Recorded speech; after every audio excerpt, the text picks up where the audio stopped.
Assalamualaikum Ibu. Waalaikumsalam, Bu.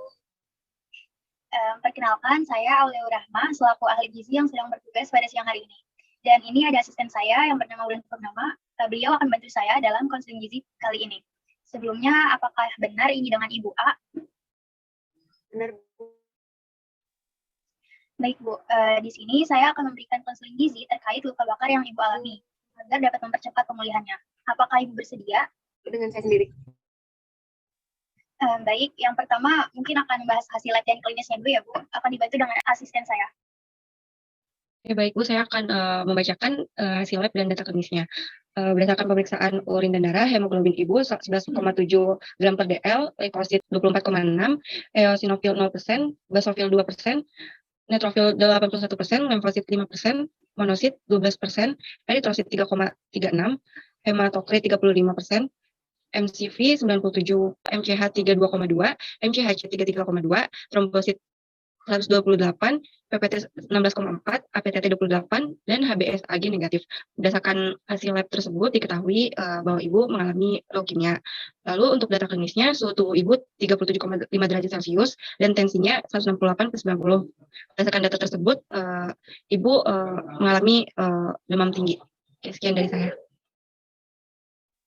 Baik Bu, sebelumnya saat pemeriksaan dokter kemarin, apakah dokter memberitahu berapa luas permukaan tubuh Ibu yang terkena luka bakar?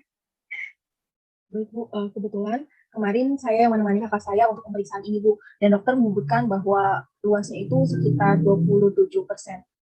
Oh baik, 27% ya Bu. Untuk LPT sebesar 27% itu termasuk ke dalam derajat luka bakar tingkat 2. Derajat luka bakar ini dapat dikatakan luka bakar tingkat sedang.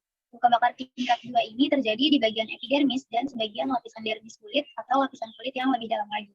Saat mengalami luka bakar tingkat 2, mungkin kulit Ibu akan tampak merah, lecet, melepuh, bengkak, dan akan terasa sakit. Luka bakar tingkat 2 ini bisa ditangani dengan beberapa metode pengobatan tanpa harus melakukan operasi ataupun bedah.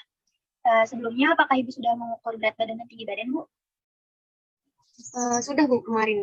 Dan dihasilkan itu BB saya 63 kg dan tinggi saya itu 158 cm. Baik, Bu. Berdasarkan perhitungan IMT, Ibu ini tergolong obesitas tingkat 1 karena IMT Ibu 25,24, yang mana itu melebihi batas normal, yaitu 18,5 sampai 22,9.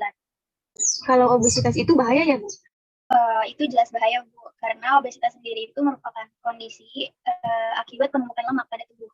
Dan ada beberapa dampak buruk bagi kesehatan akibat obesitas ini, yaitu meningkatkan risiko penyakit jantung, stroke, diabetes, hipertensi, batu empedu, terus masalah pernafasan, dan lain sebagainya.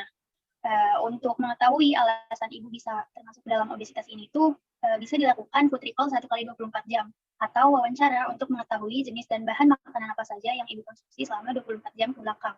Untuk food recall mungkin akan dibantu oleh asisten saya ya, Bu. Oke, baik Ibu, saya akan mengajukan beberapa pertanyaan agar mengetahui sehari kemarin Ibu makan apa aja, mulai dari bangun tidur hingga bangun lagi. Nah, kemarin Ibu makan apa aja ya? Kemarin itu saya makan nasi selama 3 kali, Bu. Nah, untuk nasi itu berapa banyak ya, Bu, tiap porsinya? Kemarin itu kakak saya mengonsumsi nasi sekitar 150 gram Bu per sekali makannya. Lalu selain nasi, Ibu ada makan apa lagi ya? Untuk lauknya kemarin itu saya makan ayam 2 kali, sama ikan 1 kali, Bu. Untuk ayam ikannya tuh berapa banyak ya, Bu?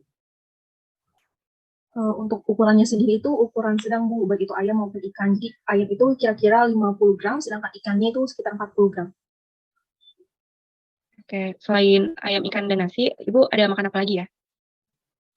Sama saya tuh kemarin makan tempe sama tahu, Bu. Tempe dan tahunya berapa banyak ya, Bu? Tempenya sendiri kakak saya tuh kalau tidak salah sekitar 40 gram Bu, sedangkan untuk tahunya 50 gram. Nah, selain itu, apalagi yang Ibu konsumsi? Kemarin itu saya makan sayur, isinya itu ada sawi, bayam, dan kacang panjang, Bu. Dan saya itu makan buah juga, Bu, kemarin. Ada buah pisang dan semangka. Terus saya juga kemarin itu kalau tidak salah minum teh sebanyak 2 kali, Bu. Nah, kira-kira berapa banyak ya, Ibu? Kalau untuk sayurnya itu hanya satu mangkuk saja, Bu. Oke, baik Bu, terima kasih. Baik Bu, setelah saya hitung-hitung menggunakan Nutrisurvey, total asupan Ibu itu lebih banyak daripada total kebutuhan zat gizi harian Ibu. Karena hal tersebut terjadi secara berulang, maka berat badan Ibu menjadi naik dan kemudian menyebabkan perhitungan IMT Ibu menjadi termasuk dalam kategori obesitas. Di sini saya memiliki preskripsi diet untuk pasien luka bakar. Mungkin Ibu bisa lihat sambil saya menjelaskan ya Bu. Ini leafletnya baru muncul ya, maaf. Jadi ini tuh leaflet untuk diet pada pasien luka bakar Bu. Tujuan dari diet ini tuh yang pertama meminimalkan respons stres metabolik dengan mengontrol suhu lingkungan dan rasa nyeri, mempertahankan balance cairan dan elektrolit serta perawatan luka dini. Yang kedua itu untuk memenuhi kebutuhan gizi dengan memberikan energi, protein, dan mikronutrien yang adekuat untuk mencegah penurunan berat badan yang tidak diinginkan atau lebih dari 10% biasanya, dan untuk mempertahankan balance nitrogen positif. Yang ketiga itu untuk mencegah stres pada saluran cerna dengan pemberian enteral nutrisi secara kontinu dan antacid jika diperlukan. Yang keempat, untuk mencegah terjadinya komplikasi karena overfeeding. Yang kelima, untuk membantu memperbaiki dan atau mengembalikan aktivitas normal. Yang keenam itu untuk mempertahankan berat badan sampai proses penyembuhan luka selesai. Kemudian bisa untuk menurunkan berat badan secara berkala hingga status gizinya menjadi normal. Lalu ada syarat dietnya. Yang pertama itu energi sesuai dengan perhitungan Toronto Formula atau bisa juga menggunakan perhitungan yang lain. Tapi di sini saya menggunakan Toronto Formula ya Bu, karena Toronto Formula ini dapat digunakan untuk semua pasien. Yang kedua itu protein diberikan sesuai dengan persen LPT luka bakar. Persen LPT luka bakar Ibu dalam hal ini itu sebesar 27%. Maka pemberian proteinnya itu sebesar 1,2 sampai 1,5 gram per kilogram berat badan aktual atau berat badan Ibu sekarang. Yang ketiga itu pemberian lemak kurang dari sama dengan 30% dari total energi dan mengandung 2 sampai 3% asam linoleat. Jenis lipid yang dianjurkan pada akses parenteral adalah yang mengandung omega-3 sebagai antioksidan, terutama pada kondisi dengan risiko akut respiratory distress syndrome atau ARDS yang tinggi. Yang keempat itu pemberian karbohidrat 50 sampai 55% dari total energi atau 5 mg glukosa per kilogram berat badan per menit jika diberikan secara parenteral. Dan untuk memonitor pemberian karbohidrat itu dapat dilakukan dengan kontrol gula darah. Lalu penentuan cairan menggunakan the Parkland formula. Perhitungan cairannya untuk 24 jam, yaitu 4 dikali berat badan, dikali persen LPT. Dengan persen LPT derajat 2 dan 3, itu akan ditambahkan secara bersama. Untuk pemberiannya, yaitu 50% total cairan diberikan dalam waktu 8 jam pertama, kemudian 50% sisanya akan diberikan di 16 jam kemudian. Untuk vitamin A, yang dibutuhkan itu 10.000 U per hari. Untuk vitamin C itu 1.000 mg per hari, dan vitamin E itu 400 UI 2 kali per hari. Dan zinc itu 220 mg per hari dalam bentuk zinc sulfat, dan pemberian mikronutrien lain yang sekiranya itu direkomendasikan. Dan untuk lama pemberian suplemennya ini tergantung pada persen LPT pasien. Nah, karena persen LPT Ibu di sini 27%, maka suplemen ini akan diberikan selama 7-8 hari. Lalu untuk pemberian serat itu disesuaikan dengan kebutuhan yang ada di AKG. Dan pemberian diet enteral atau cairan itu lebih diutamakan daripada diet parenteral atau yang menggunakan selang, karena risiko komplikasi sepsis dan trombosis. Di sini ada makanan yang dianjurkan dan tidak dianjurkan juga ya Bu. Untuk makanan yang dianjurkan itu semua bahan makanan, sumber energi dan protein. Contohnya itu roti, nasi tim, bubur, tepung-tepungan, gula, biskuit, pasta, sirup, susu, daging, ayam, keju, tempe, tahu, kacang-kacangan, dan lain sebagainya. Dan untuk makanan yang tidak dianjurkan itu semua bahan makanan yang menyebabkan alergi. Contohnya itu seperti ikan, udang, atau seafood, dan lain sebagainya. Mungkin bisa di stop bawah. Nah, di sini itu ada contoh makanan sehari ya Bu yang sudah saya buatkan. Jadi untuk makan pagi itu Ibu bisa makan nasi tim dengan beratnya 50 gram atau jika dengan URT itu 3/4 gelas. Lalu dengan telur balado untuk lauk protein hewaninya sebanyak 50 gram atau 1 butir. Dan ketimun juga tomat iris untuk sayur-sayurannya. Juga susu untuk sumber protein nabatinya, yaitu protein hewani, mohon maaf, itu beratnya 30 gram atau sebanyak 1 gelas ya Bu. Untuk makanan selingan pagi, Ibu bisa makan bubur kacang hijau dengan beratnya 80 gram atau 1 mangkok. Untuk makan siangnya itu, Ibu bisa makan mashed potato sebagai pengganti nasi dengan beratnya 150 gram atau 1 buah sedang saja. Dan lauknya itu bisa menggunakan bistik daging dengan 1 potong sedang atau seberat 50 gram. Juga tempe bacem dengan 1 potong sedang atau dengan 50 gram beratnya. Untuk sayurnya itu bisa memakan tumis kacang panjang ya Bu, dengan berat 80 gram atau URT-nya itu 3/4 gelas. Dan untuk buahnya bisa memakan pepaya sebanyak 1 potong besar atau 110 gram. Untuk makan selingan siangnya mungkin nanti akan dari rumah sakit ya Bu. Untuk susu formula rumah sakit itu WRT-nya 1 gelas atau beratnya itu 250 gram.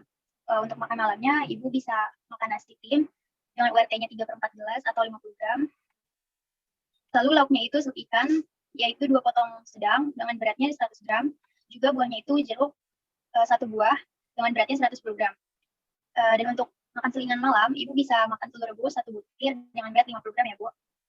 Mungkin kurang lebih seperti itu Bu. Apakah ada yang ingin ditanyakan? Apakah ada tips Bu untuk mengatasi obesitas? Mungkin untuk tips sendiri itu dari dokter ya, bukan dari ahli gizi. Namun di sini saya bisa menyarankan Ibu bisa mengonsumsi sayuran dan buah-buahan minimal 5 porsi setiap harinya. Namun itu banyaknya disesuaikan sesuai perhitungan kebutuhan Ibu. Juga yang kedua itu membatasi tidur yang berlebihan, meningkatkan aktivitas fisik minimal 30 menit sehari, membatasi aktivitas seperti menonton televisi, bermain komputer, dan bermain games, juga membatasi konsumsi gula, garam, dan lemak yang berlebih. Seperti itu Bu. Apakah ada yang ditanyakan lagi Bu? Baik Bu, terima kasih sudah cukup jelas Bu, dan saya sudah paham.